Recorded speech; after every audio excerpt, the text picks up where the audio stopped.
18 ottobre 2022 un inconveniente grave nelle comunicazioni fece sfiorare la collisione tra due aerei di linea nello spazio dell'aeroporto di Venezia. L'episodio è descritto nella relazione annuale dell'Agenzia Nazionale della Sicurezza del Volo. Lutto cittadino proclamato a Vivaro dal sindaco per la tragica fine del piccolo Gabriele Cesaratto, 10 anni, morto investito dallo scoppio dell'ordigno bellico che il nonno stava disinnescando. L'anziano resta grave, il racconto e lo shock dei vicini. A una settimana di distanza dal delitto, i carabinieri di Padova arrestano due tunisini accusati dell'omicidio del giovane connazionale nel parco di Busa di Vigonza. Dopo una breve fuga all'estero si sono costituiti a Sanremo. Litigavamo da settimane, non volevo ucciderla, non mi rendevo conto di quello che facevo. Così il 49enne marocchino che ha soffocato la compagna a Tombolo resta in carcere. Un anno dopo le elezioni e il sorpasso della Lega, Fratelli d'Italia si ritrova a Monastier per tracciare un bilancio e rilanciarsi verso le prossime sfide elettorali, pronti a scegliere più di un candidato per guidare la regione. Centro per i rimpatri dei migranti inevitabile in Veneto, secondo i meloniani. D'accordo anche il coordinatore regionale di Forza Italia, che ai sindaci preoccupati dice è doveroso dare la disponibilità.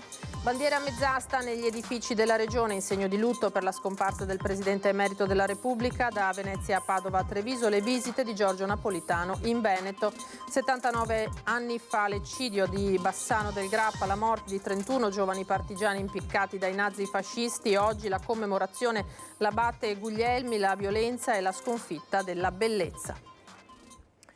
Buonasera, ben ritrovati in diretta, edizione del Veneto dei telegiornali di Antenna 3 e dunque lo avete sentito, nell'ottobre del 2022 due aerei con quasi 400 persone a bordo sfiorarono la collisione all'aeroporto Marco Polo di Venezia a causa di un errore umano compiuto in torre di controllo. Il 18 ottobre 2022 due aerei di linea hanno sfiorato la collisione nello spazio dell'aeroporto Marco Polo di Venezia. Mentre un Boeing della Ryanair con 174 persone a bordo si preparava al decollo, un aereo dell'Iberia proveniente da Madrid con 203 passeggeri si stava avvicinando per atterrare sulla stessa pista. A quasi un anno di distanza, il rischio fortunatamente solo sfiorato di quella che sarebbe potuta essere una catastrofe aerea è descritta nella relazione annuale pubblicata sul sito dell'Agenzia Nazionale per la Sicurezza del Volo. Tanto sarebbero state gravi le conseguenze dello scontro, tanto banale l'errore umano che l'avrebbe provocato. Secondo la relazione della SNV, un controllore della torre del Marco Polo, appena subentrato nel turno al collega precedente, inserì il connettore delle cuffie nella presa sbagliata, quella della linea telefonica.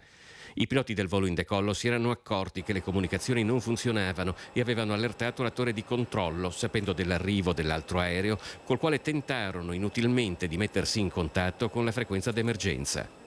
Con un rischio di collisione reale, il Ryanair riuscì a decollare e a liberare la pista, mentre il volo da Madrid si trovava ad 1,5 chilometri dallo scalo di Tessera in condizioni di scarsa visibilità. Tenuto conto delle azioni intraprese successivamente dall'ENAV per eliminare le criticità individuate, l'Agenzia Nazionale per la Sicurezza del Volo non ha ritenuto necessario emanare ulteriori raccomandazioni di sicurezza.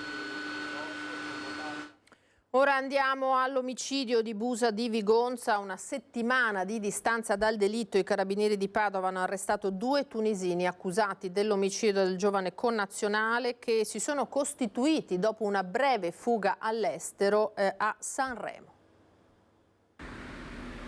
Sentivano il fiato sul collo dei carabinieri, i due tunisini di 43 e 36 anni, in Italia senza fissa dimora, che nella tarda serata di ieri si sono costituiti a Sanremo. Sono in carcere in Liguria adesso i due presunti autori dell'omicidio di Marouen Ben Amer, tunisino trentenne, accoltellato a morte e poi derubato il 16 settembre intorno alle 20:30 davanti a questo tranquillo condominio a Busa di Vigonza. Un omicidio brutale ed efferato consumato in una zona residenziale.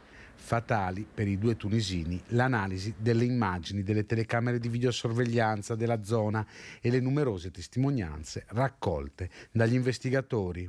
Secondo quanto ricostruito, i due tunisini avevano fatto perdere le loro tracce, dandosi alla fuga e riuscendo a superare il confine italiano. Le indagini non si erano mai fermate con i carabinieri che avevano effettuato continue verifiche presso abitazioni nelle disponibilità dei due, facendo loro terra bruciata. Ancora da capire quale sia il movente del delitto. I due tunisini si trovano attualmente in carcere a Sanremo a disposizione dell'autorità giudiziaria. Ora veniamo all'omicidio di Liliana Coita, la 55enne uccisa a Tombolo. Resta in carcere il compagno, un cittadino marocchino di 49 anni che ha confessato il delitto e oggi ha parlato davanti al giudice nel corso dell'interrogatorio di garanzia. Ha parlato davanti al giudice per le indagini preliminari nel corso dell'interrogatorio di garanzia Youssef Maid, il marocchino di 49 anni che ha confessato di aver ucciso Liliana Coita. Omicidio volontario con l'aggravante della relazione sentimentale. Con questa accusa il 49enne è stato raggiunto da una misura cautelare in carcere per il pericolo della reiterazione del reato e resta quindi rinchiuso a 2 palazzi di Padova. Litigavamo da settimane, ha raccontato il giudice assistito dall'avvocato Corrado Perseghin. Non volevo uccidere Liliana, nell'impeto ho usato il cuscino ma non mi rendevo conto di quello che facevo. Un raptus per motivi di gelosia, perché Liliana avrebbe frequentato un altro uomo. Questa è la ricostruzione fatta anche davanti al giudice dopo quanto dichiarato al PM Roberto D'Angelo e ai carabinieri. Capita la gravità della situazione, Maid ha anche tentato di rianimare Liliana che ormai non respirava più, buttandole dell'acqua sul viso. Tutto inutile. Liliana Coita era già morta. A quel punto l'uomo ha inforcato la bici e ha corso per ore, lasciando il corpo senza vita della sua compagna nella stanza dell'appartamento di via Vittorio Veneto a Tombolo. Solo il giorno dopo, giovedì, intorno alle 14, si è presentato ai carabinieri e ha confessato. Liliana Coita lascia una figlia e una nipote, 56 anni, di origine romena. Da un anno viveva in quell'appartamento nel centro di Tombolo con il compagno e altre 2 persone. Accertamenti sono in corso anche sugli inquilini per capire se i contratti d'affitto fossero tutti regolari.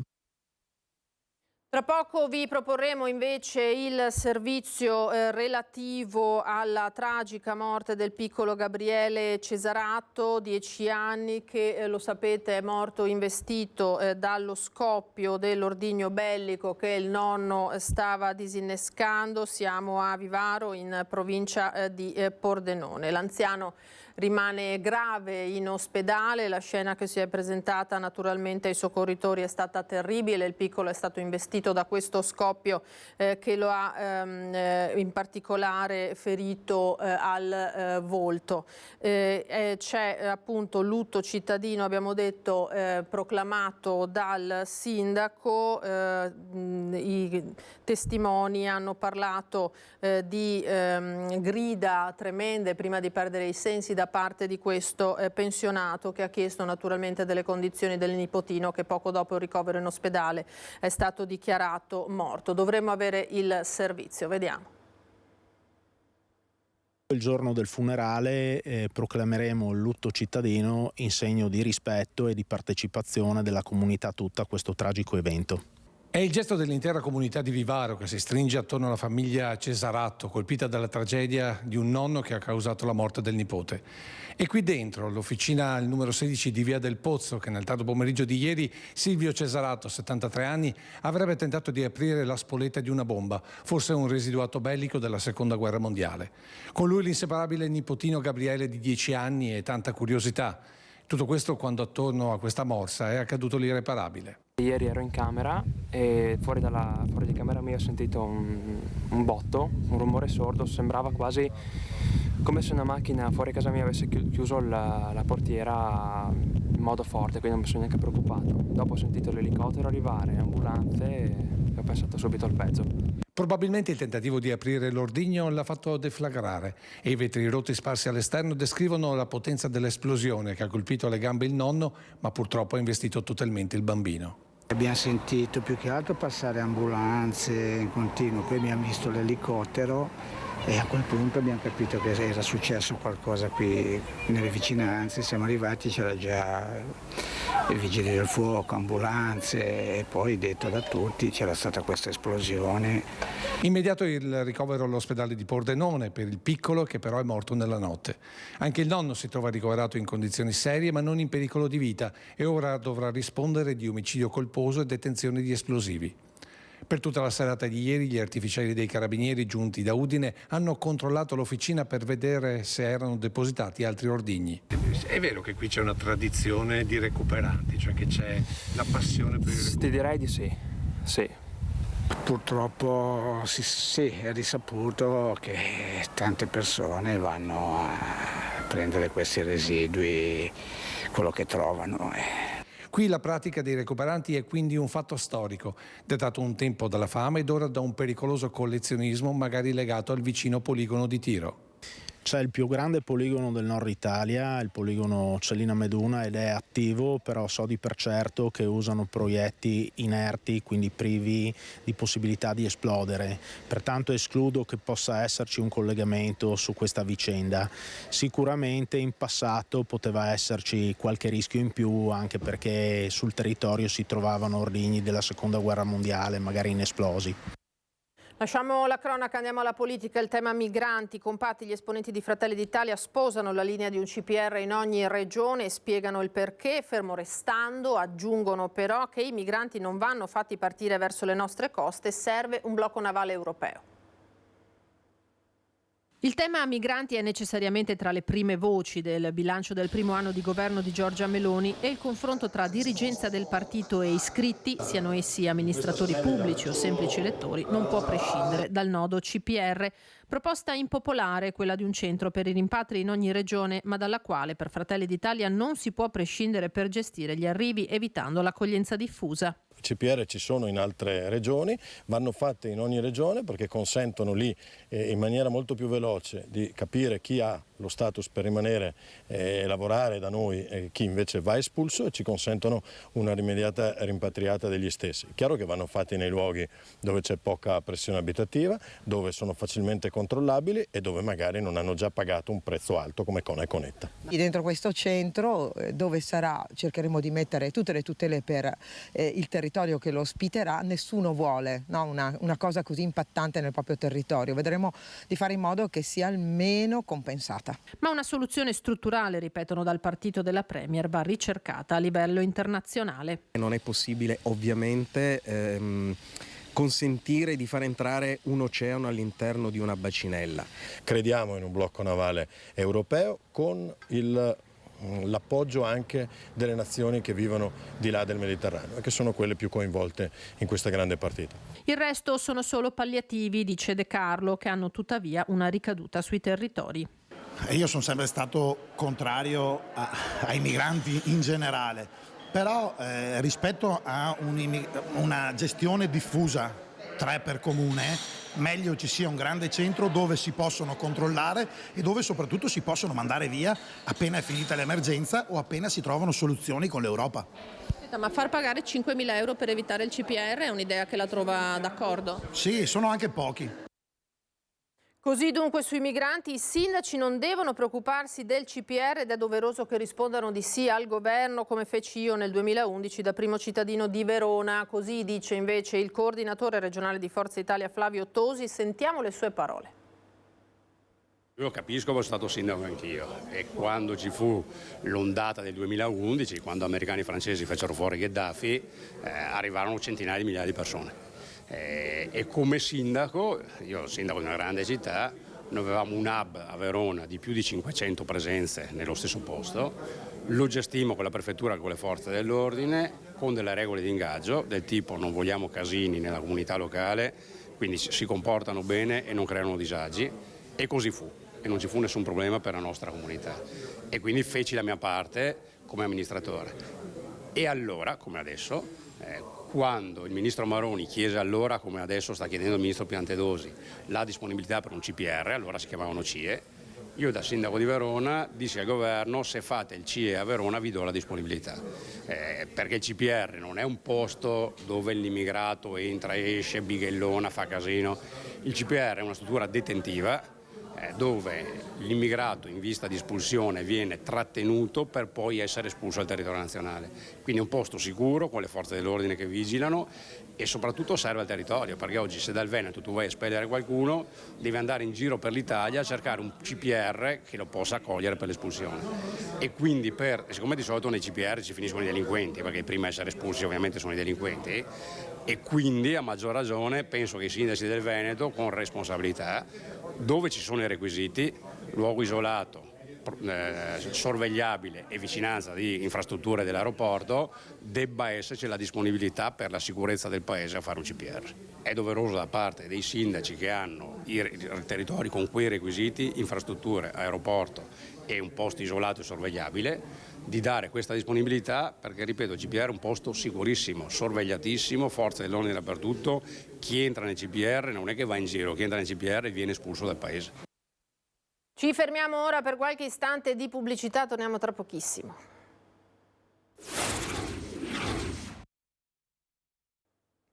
Di nuovo in diretta, edizione del Veneto dei telegiornali di Antenna 3. L'Italia vincente a Monastier, la convention di Fratelli d'Italia un anno dal voto, con le sfide di elezioni europee amministrative ormai alle porte e la consapevolezza di poter mettere sul tavolo uno o più nomi per la presidenza del Veneto. A un anno si fa il punto di quello che è stato fatto e delle sfide che dobbiamo affrontare, senza filtri, senza inganni. Dopo la cena tricolore una settimana fa a Ponte di Piave, stati generali di Fratelli d'Italia a Monastier, un anno dopo le elezioni politiche che hanno decretato quello di Giorgia Meloni, primo partito. Si vada oltre il tema migranti, invoca il coordinatore regionale De Carlo, elencando quel che il governo ha fatto in tema di lavoro ed equità sociale, a partire dall'abolizione del reddito di cittadinanza.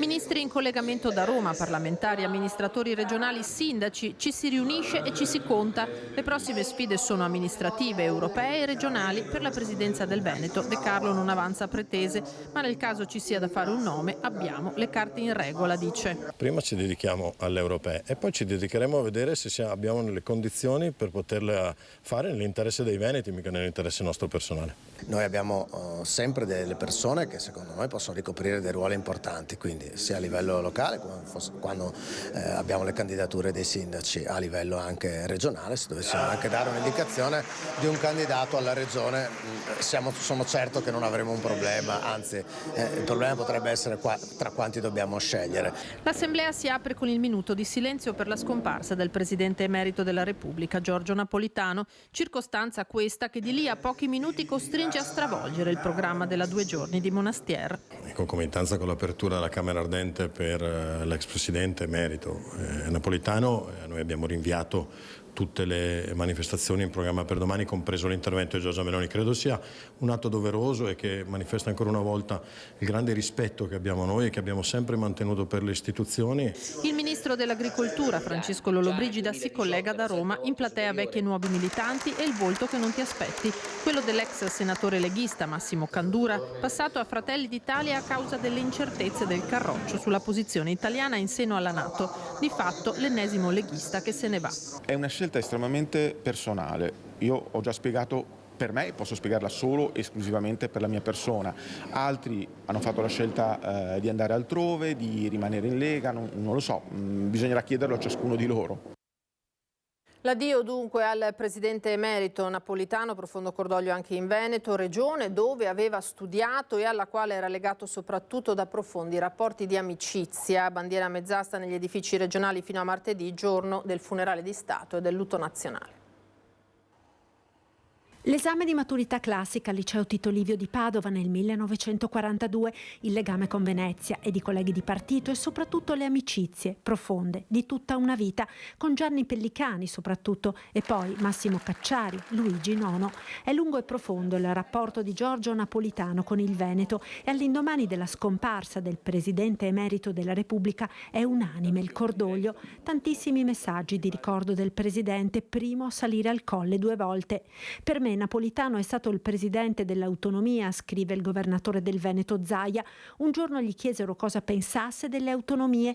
Lui spiazzò tutti rispondendo con una frase che io cito spesso tuttora: l'autonomia è una vera assunzione di responsabilità. È con lui che sono partito con la battaglia per l'autonomia.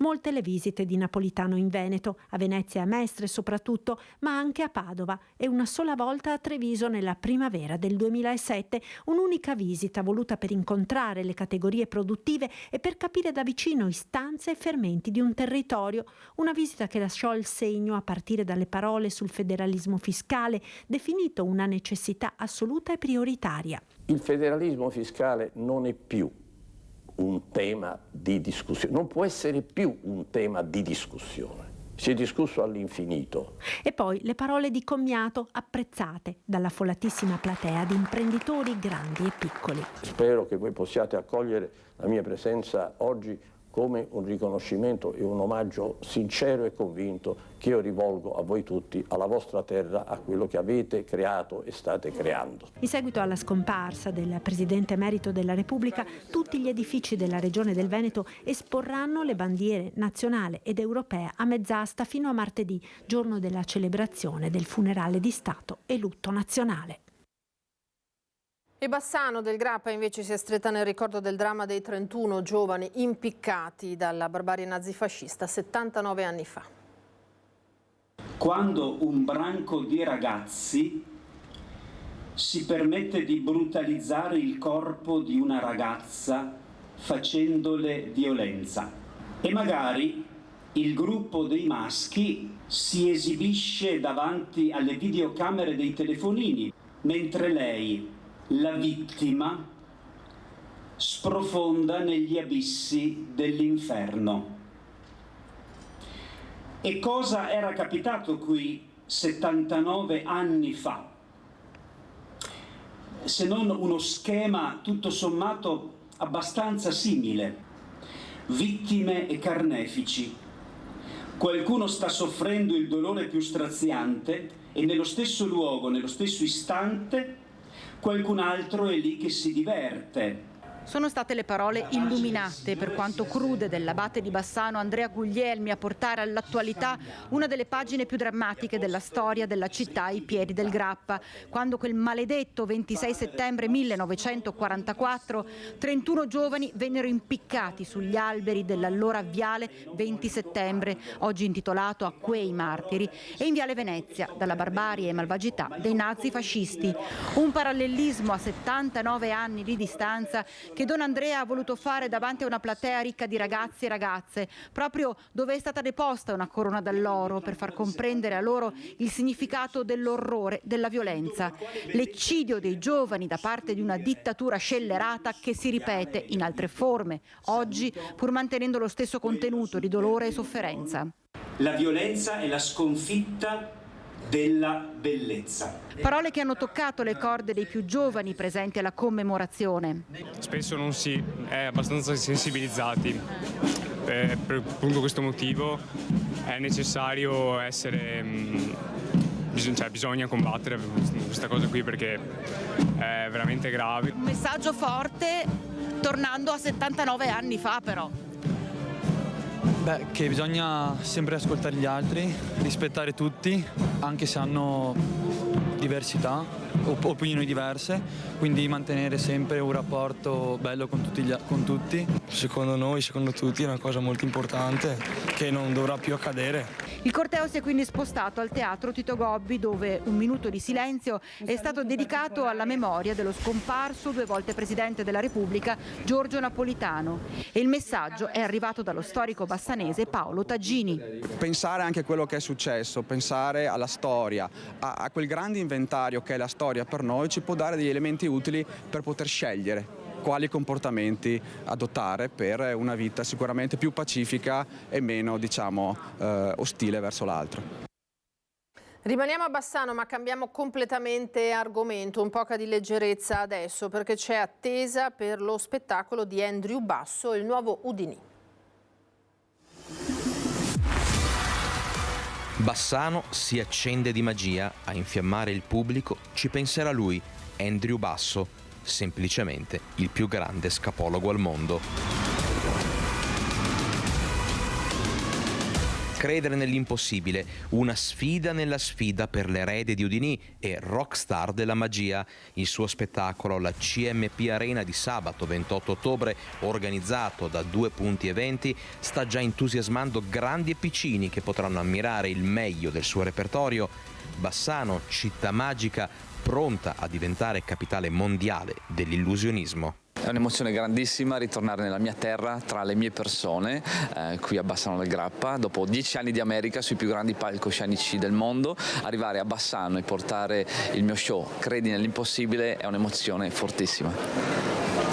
Cosa vuol dire credere nell'impossibile? Vuol dire rendere possibile che cosa? I sogni, le aspettative, le sfide?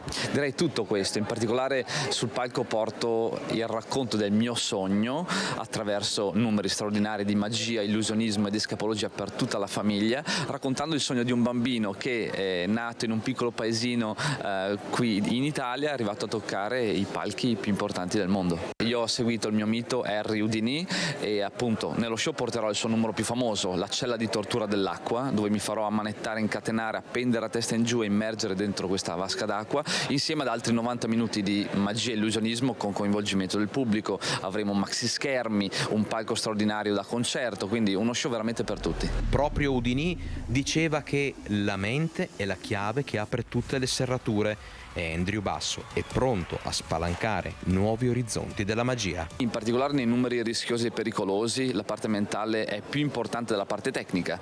Qual è la sfida più difficile che hai affrontato o che hai come obiettivo di affrontare?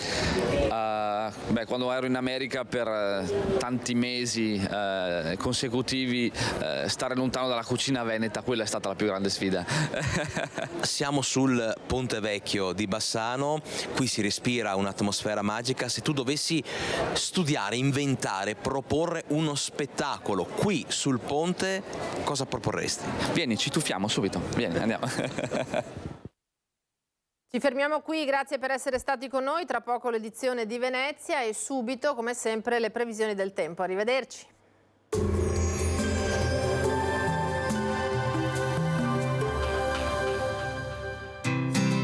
L'Unic Star, le uniche pagliette antibatteriche in commercio, prodotte anche per i marchi più importanti, sia nazionali che internazionali. Benvenuti al Meteo. Previsioni per domenica 24 settembre. Sul Veneto, tempo variabile con possibili precipitazioni a carattere di rovesci nelle prime ore del mattino. Sono previste schiarite nel corso della giornata a partire dalle zone settentrionali. Temperature in leggero aumento, minime comprese tra i 16 e i 19 gradi, massime tra i 21 e i 24 gradi. Sul Friuli Venezia Giulia, la giornata sarà caratterizzata da tempo variabile, previste schiarite durante le ore centrali. Temperature minime in lieve diminuzione tra i 14 e i 17 gradi, massime comprese tra i 21 e i 23 gradi. Sul Trentino Alto Adige, tempo prevalentemente soleggiato, possibili annuvolamenti durante le prime ore della giornata. Temperature minime stabili intorno ai 10 gradi, massime comprese tra i 22 e i 23 gradi. Dal meteo è tutto, arrivederci.